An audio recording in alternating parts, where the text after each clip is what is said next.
बहुत समय पहले, एक समय की बात है, बोधिधर्मा नामक एक ब्राह्मण थे।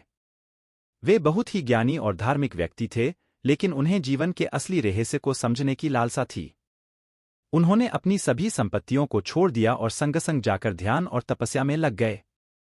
वे अपने आत्मज्ञान के लिए अन्य गुरुओं के पास जाते रहे, लेकिन उन्हें अपने सवालों के संतोषजनक उत्तर नहीं मिले। अंततः उन्होंने अपने मन में निश्चय किया कि वे सच्चे आत्मज्ञान को प्राप्त करने के लिए खुद ही उसे खोजेंगे।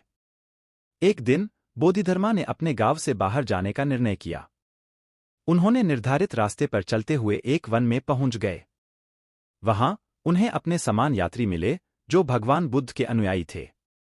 बोधिधर्मा ने उनसे पूछा, तो क्या आप बुद्ध के शिष्य हैं? उनका उत्तर था, हाँ, हम उनके अनुयायी हैं।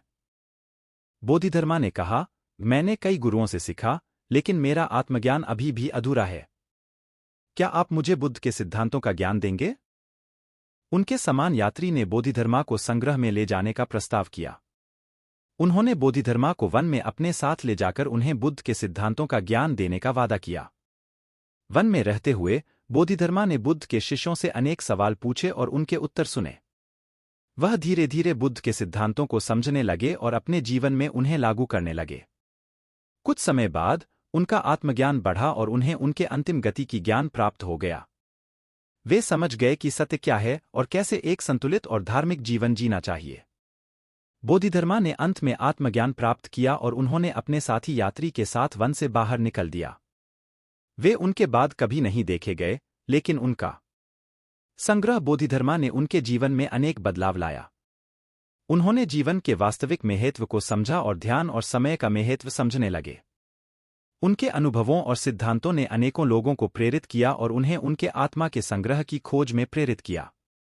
इस कहानी से हमें यह सीखने को मिलता है कि आत्मज्ञान की प्राप्ति के लिए हमें ध्यान, तपस्या और संगठन की आवश्यकता होती है।